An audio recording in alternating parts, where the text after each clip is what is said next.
Hi there, Uncle Larry again. I keep hearing from millennials and Gen Z about the past misdeeds of the Western world as if practices like slavery and domination only began with the European colonization of other parts of the world. That's the starting point. Of course, it's wrong. I think it's important to remember that slavery was the norm of most of human history. The West didn't invent it. In fact, it was the West who realized it was bad. It was the first major civilization to seek to abolish slavery. This should be obvious, but it surprisingly isn't. For those who want to maintain that colonialism only got going with the Europeans, well, we do have historical records and archaeology and anthropology to clear up any of your confusions. But I'll leave that to you. The legacies of colonialism, including the dispossession of traditional lands and territories, in things like poverty, racism, xenophobia, homophobia, and other isms and phobias, are the outcomes and impacts of colonial oppression, like the branches that grow out from a tree. And they should be addressed. But that is different from saying that the West did not invent these things, because it didn't. That's a transhistorical fact. The sad truth is, this kind of domination, displacement, and discrimination has been a feature of most of human history. Now, does the fact that the West did not invent these things represent some form of justification for our own past misdeeds or our current conduct? No, and I'm not stating that or implying that. It's insulting. All I am saying is that it did not originate with Western civilization. Now, why is this even important? Well, Daniel Strand from Arizona State University summarizes it this way. He says that moralism, in this case, seeing the past as only the product of moral evil, skews our reading of our predecessors.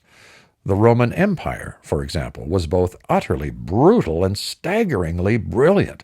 What the Roman Empire managed to achieve should leave us in sheer awe, but its ruthlessness should not be forgotten either.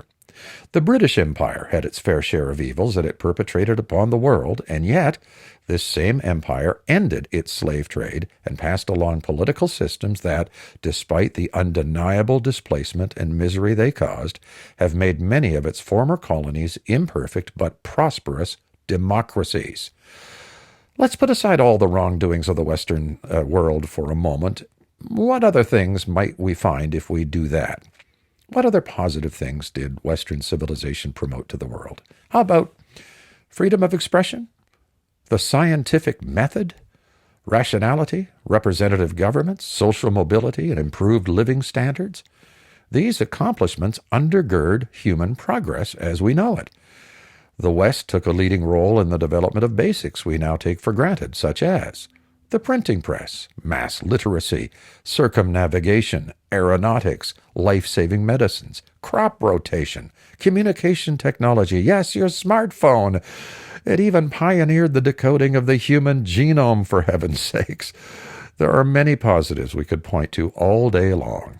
Seeing history only through the lens of oppressors and the oppressed robs you of this larger perspective.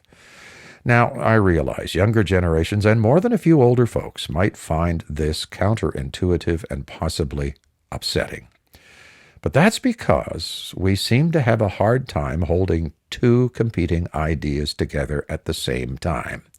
As history suggests, societies and cultures can be both brutal and awesome simultaneously. The Western world is a story of colonial oppression and domination, no question.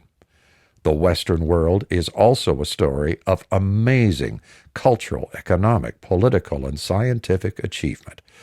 It is possible for these two statements to coexist because they're both true. In conclusion, though we didn't invent moral evil, the Western world must not ignore its colonial history of domination, displacement, and its legacy. Here in Canada, implementing the calls to action from the Truth and Reconciliation Commission is a good place to start our own reckoning. But stop and look around you for a moment.